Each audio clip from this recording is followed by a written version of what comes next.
Kamu tahu, kalau kita bicara soal hukum, yang terbayang di kepala biasanya ya buku tebal kan? Atau deretan pasal yang kaku. Iya, atau sekedar rambu dilarang parkir di pinggir jalan. Nah, tepat sekali. Rambu dilarang parkir. Kamu lihat rambu itu, kamu tahu kamu nggak boleh parkir. Dan, kalau nekat, kamu didenda. Sangat biner.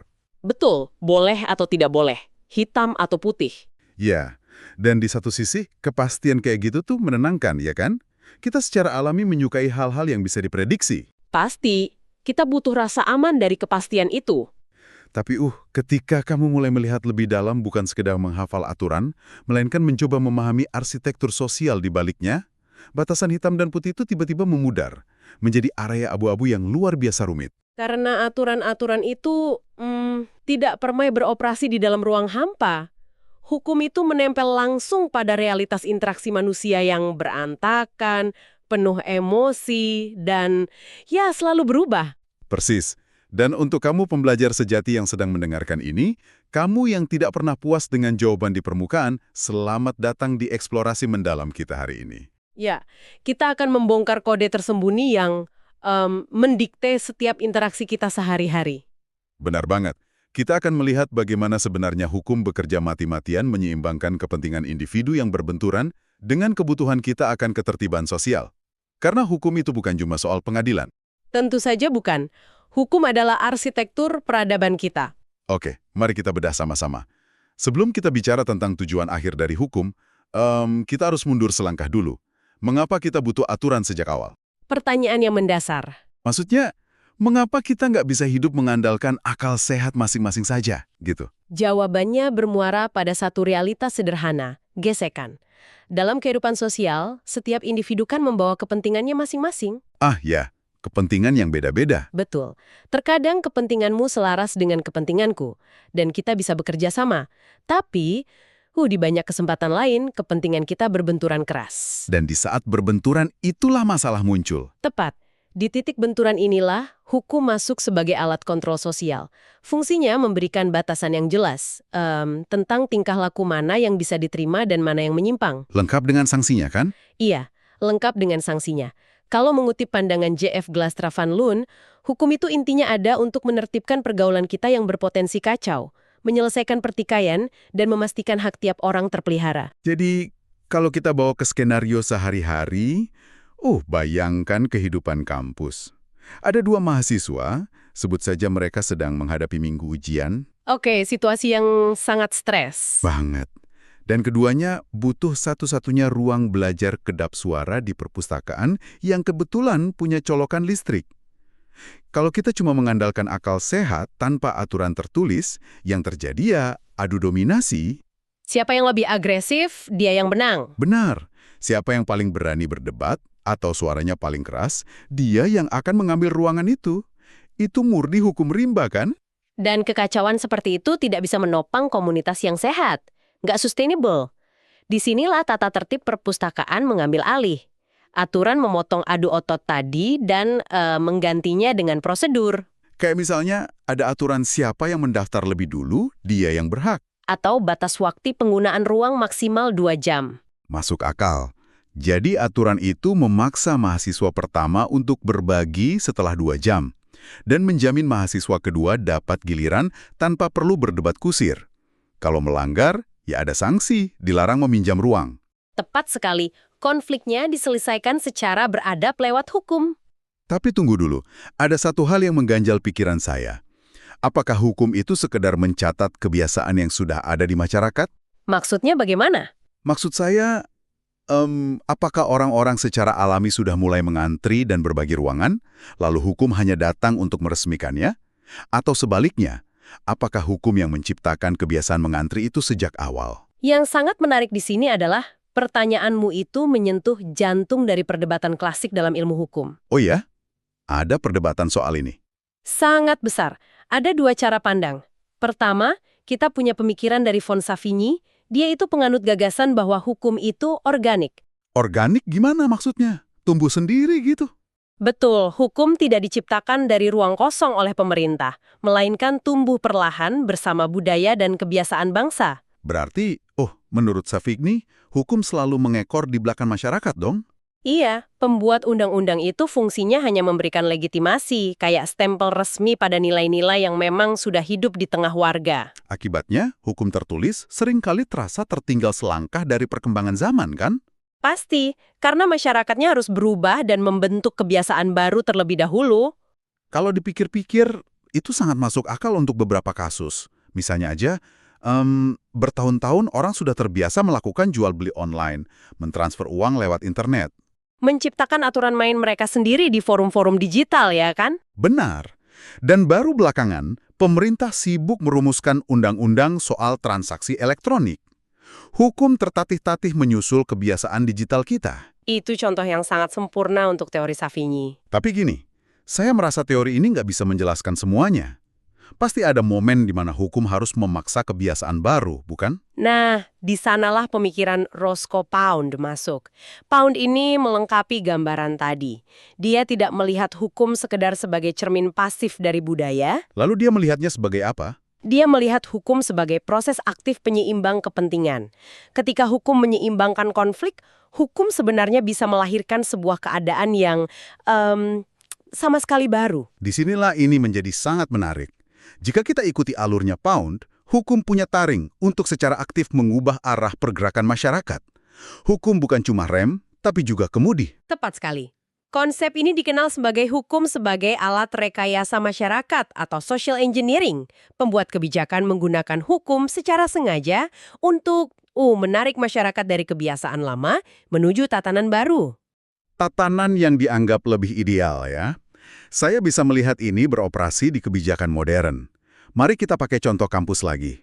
Bayangkan rektorat mengeluarkan aturan baru yang melarang keras penggunaan plastik sekali pakai di seluruh kampus. Sebuah lompatan yang cukup drastis biasanya. Pasti, awalnya nggak ada mahasiswa yang punya budaya bawa botol minum sendiri. Aturan itu dipaksakan dari atas. Bulan pertama, isinya pasti cuma keluhan.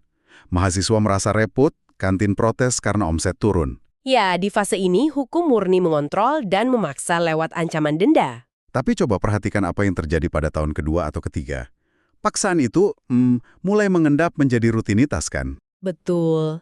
Dan perlahan mengubah mindset. Iya. Bahwa tumbler nggak lagi dirasa sebagai beban kepatuhan, melainkan bertransformasi menjadi gaya hidup. Mahasiswa mulai bangga jadi bagian dari kampus hijau, aturan yang tadinya asing sukses merekayasa pola pikir kolektif. Dan proses rekayasa itu seringkali dibantu oleh fungsi hukum sebagai simbol. Aturan kawasan bebas plastik itu bukan sekedar deretan kalimat larangan. Tapi jadi identitas, ya? Tepat, jadi simbol identitas komunal. Simbol ini menyederhanakan gagasan yang kompleks, kayak keberlanjutan ekologis, menjadi sesuatu yang sangat mudah dipahami oleh publik sehari-hari. Oke, saya mengerti mekanismenya. Tapi saya harus berhenti sebentar di sini. Kata rekayasa itu sendiri punya konotasi yang agak meresahkan buat saya. Meresahkan bagaimana? Istilah rekayasa masyarakat itu terdengar seolah masyarakat ini cuma sekumpulan tanah liat dan pembuat hukum adalah pematungnya. Bagaimana kita bisa yakin hukum sedang membentuk kita menjadi sesuatu yang benar? Ketakutan yang sangat valid. Maksudnya bisa saja kan, hukum cuma dijadikan alat oleh segelintir penguasa untuk mengamankan posisi mereka sendiri. Jika kita hubungkan ini dengan gambaran yang lebih besar, skeptisismemu itu adalah perlindungan paling krusial dalam demokrasi. Memang tidak bisa dipungkiri, hukum itu punya dimensi sebagai instrumen politik. Sangat kental unsur politiknya. Pasti, pada fase pembuatannya, perumusan undang-undang adalah proses yang syarat dengan tarik-menarik kepentingan politik. Jadi hukum memang lahir dari rahim politik yang penuh intrik. Benar, kita nggak boleh naif soal itu. Namun, disinilah garis demarkasinya harus ditegakkan dengan sangat kaku. Setelah proses politik itu selesai dan palu diketuk, Setelah resmi disahkan, ya? iya, setelah disahkan menjadi hukum positif, fungsinya berubah. Hukum tersebut harus lepas dari tafsir subjektif atau kepentingan golongan yang membuatnya. Oh, jadi nggak boleh lagi disetir oleh yang bikin aturan. Sama sekali nggak boleh. Ia harus berdiri tegak secara objektif, mengikat semua orang secara setara. Kalau hukum masih bisa disetir arahnya sesuka hati setelah disahkan, itu bukan lagi rekayasa sosial demi kemajuan. Itu mah jalan tol menuju tirani. Tepat, makanya hukum tertulis harus bebas dari penafsiran kepentingan pribadi. Pemisahan yang sangat tegas, ya. Jadi setelah hukum itu lahir, Ia butuh semacam kompas objektif agar rekayasa sosialnya nggak melenceng. Pertanyaannya, kompas ini mengarah kemana? Apa pelabuhan akhir dari hukum ini? Secara klasik ada 3 bintang utara yang selalu jadi patokan. Keadilan, kepastian hukum, dan kemanfaatan. Masalahnya, ketiga hal ini seringkali saling menarik ke arah yang berlawanan. Saling bertabrakan dong jadinya. Seringkali begitu. Mari kita mulai dari Aristoteles dengan teori etisnya. Dia sangat puritan dalam hal ini. Menurut dia, tujuan tunggal dari hukum itu cuma satu, keadilan. Hanya keadilan? Hanya keadilan. Hukum harus memberikan kepada setiap orang persis apa yang menjadi haknya secara individual. Kedengerannya sih sangat mulia dan ideal kan? Terus kenapa kita nggak pakai kompas Aristoteles ini ada setiap saat? Karena keadilan itu sifatnya sangat personal dan kasuistis. Apa yang terasa adil bagi si A bisa jadi sangat berbeda ukurannya bagi si B. Sementara sifat dasar undang-undang itu generalisasi. Oh ya, undang-undang kan bikin aturan pukul rata buat semua orang. Nah itu dia, kalau seorang hakim memutus perkara semata-mata mengandalkan perasaan adil menurut kacamata individu yang lagi di sidang, tanpa berpegang pada teks aturan yang pasti, tatanan masyarakat bakal runtuh. Karena nggak ada lagi standar pasti yang bisa dipegang bersama ya. Betul sekali. Jadi, apa arti dari semua ini secara praktis? Biar saya coba pakai analogi. Penilaian dosen di kelas. Silakan. Teori Aristoteles ini ibarat dosen yang menilai murni berdasarkan perjuangan individual setiap mahasiswa. Kalau dari 50 mahasiswa, cuma 2 yang pantas dapat nilai A secara objektif, ya dosen itu bakal meluluskan 2 orang saja. Secara individual itu adil. Akreditasi kampus turun, orang tua protes. Kebahagiaan kolektifnya lenyap begitu saja. Analogi yang tajam. Dan ketakutan akan kehancuran kolektif itulah yang melahirkan kutub perlawanannya, yaitu teori utilitas yang digagas oleh Jeremy Bentham. Bentham ini beda pandangan ya? Sangat beda. Dia memutar kompasnya. Bentham berpendapat bahwa tujuan hukum itu bukan melayani keadilan individual, melainkan menciptakan kemanfaatan atau kebahagiaan terbesar bagi jumlah orang terbanyak. Kalau pakai analogi dosen tadi, Bentham ini adalah tipe dosen yang suka pakai sistem nilai kurva. Mengkatrol nilai. Betul. Dia melihat, wah, kalau dinilai murni, sekelas bakal gagal nih. Jadi, dia menurunkan standar supaya 80% mahasiswa bisa lulus. Fokusnya memastikan mayoritas aman dan bahagia. Persis. Tapi kamu pasti bisa melihat kelemahan fatal dari teori utilitas Bentham ini kan? Jelas. Mahasiswa mayoritas memang bersorak gembira. Tapi bayangkan perasaan satu mahasiswa jenius yang belajar siang malam yang nilainya murni tinggi tanpa dikatrol. Pasti merasa dirugikan. Dia pasti merasa dikhianati oleh sistem. Usaha kerasnya disamaratakan dengan yang tertolong kurva demi kebahagiaan kelas. Keadilan buat individu dikorbankan di atas altar kebahagiaan publik. Dan itu memunculkan dilema moral yang luar biasa mendalam. Kapan kita boleh mengabaikan hak satu orang demi kenyamanan 1000 orang? Tarik ulur antara Aristoteles dan Bentham, inilah yang membuat hukum nggak bisa kaku. Lalu adakah jalan tengahnya? Ada. Pemikir hukum modern kita seperti Mokhtar Kusumatmaja menawarkan teori campuran. Beliau menekankan sebuah hierarki. Prioritas pertama hukum adalah menciptakan ketertiban lebih dulu. Oh, jadi kita amankan kapalnya dulu supaya nggak tenggelam, baru setelah itu kita merapikan posisi penumpangnya? Analogi yang bagus, ketertiban adalah prasyarat mutlak. Tidak mungkin ada keadilan yang bisa ditegakkan di tengah anarki. Setelah tatanan stabil, barulah hukum mencari bentuk keadilan yang sesuai dengan zamannya. Begitu juga pandangan dari pakar lain ya? Iya, tokoh seperti Prof. Subekti dan Dr. Sujono juga sepakat. Intinya adalah menemukan titik keseimbangan antara kepentingan, ketertiban, keadilan, dan kemanfaatan. Oke, keseimbangan. Kata yang indah diucapkan, tapi pasti setengah mati sulit dipraktikkan. Memang sangat sulit. Karena setiap kali kita berusaha menyeimbangkan sesuatu dengan kata keadilan, kita menabrak tembok definisi, kan? Lalu bagaimana hukum bisa mencapai keadilan kalau definisi adil itu sendiri rumit? Kalau kita kembali ke Aristoteles yang ingin memberi tiap orang jatahnya, Iya, bagaimana cara hukum membagi jatah tersebut agar fair untuk semua orang? hal ini membawa kita pada pentingnya mengkategorikan apa itu hak. Aristoteles membedakan keadilan menjadi 2 cabang utama. Cabang pertama adalah keadilan komutatif. Inti dari keadilan ini adalah persamaan absolut. Persamaan absolut artinya semua dapat sama rata. Betul, hukum memberikan jatah yang sama persis kepada setiap orang tanpa melihat jasa, prestasi, atau latar belakang mereka. Kalau di lingkungan kampus, keadilan komutatif ini ibarat bayar UKT atau pakai fasilitas dasar kan? Tepat. Setiap mahasiswa berhak pakai perpustakaan atau duduk di taman. Kampus nggak peduli apakah IPK-nya 4 atau 1,5. Hak dasar itu setara. Nggak adil kalau wifi kampus dibatasi cuma untuk yang nilainya jelek. Betul sekali. Dalam hukum negara, ini terlihat pada hak asasi manusia atau kesetaraan di hadapan pengadilan. Semua orang punya hak dasar yang sama nilainya. Namun, tidak semua hal di dunia ini bisa dibagi sama rata. Sini, ukurannya bukan lagi persamaan, melainkan kesebandingan. Jatah diberikan berdasarkan jasa atau prestasi seseorang. Ini seperti, pemberian predikat cum laude dong. Nggak masuk akal kalau predikat kelulusan terbaik dibagi rata ke semua orang tanpa melihat siapa yang paling keras berjuang. Benar.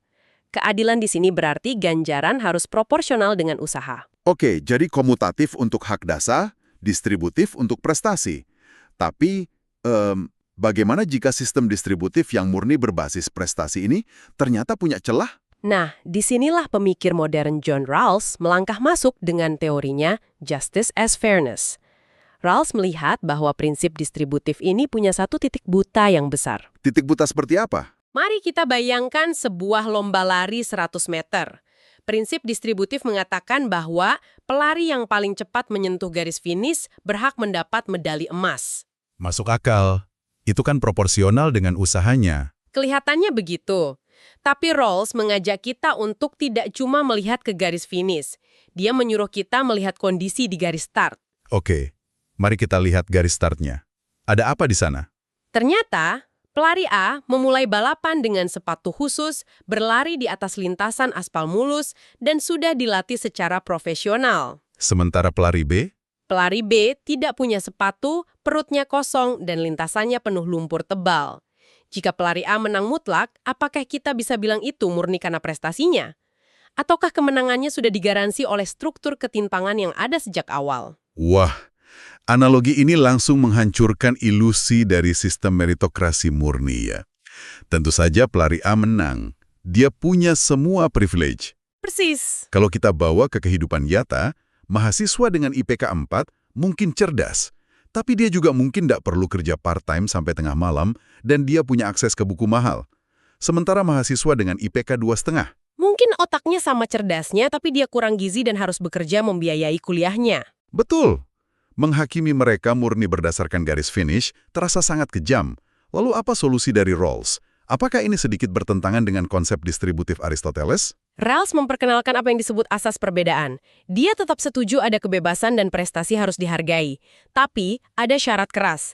Ketimpangan sosial dan ekonomi itu hanya bisa dibenarkan jika ia diatur sedemikian rupa sehingga memberikan keuntungan terbesar bagi mereka yang paling tidak beruntung. Oh, jadi Rawls mencoba meratakan lapangan bermainnya dulu, mengatur ketimpangan demi membantu mereka yang posisinya paling lemah. Tepat. Rawls memastikan bahwa titik start setiap orang tidak terlalu timpang. Hukum harus intervensi struktural, semua posisi harus terbuka lebar, tapi pastikan ada kesetaraan peluang yang nyata. Kayak kebijakan beasiswa khusus kelompok marginal atau pajak progresif ya? Benar, itu bukan sekedar bagi-bagi uang, itu adalah asas perbedaan yang bekerja menambal lintasan lumpur si pelari B, supaya kompetisi prestasinya nanti benar-benar fair. Membahas titik temu para filsuf ini benar-benar mengubah paradigma saya. Jika kita tarik benang lerah dari obrolan kita bisa melihat evolusi hukum yang luar biasa. Kita mulai dari realitas konflik sederhana, yang dimana hukum turun tangan sebagai kontrol sosial supaya kita nggak saling menghancurkan. Kemudian hukum menjadi mesin rekayasa sosial yang berani memaksa perubahan menuju tatanan yang lebih beradab.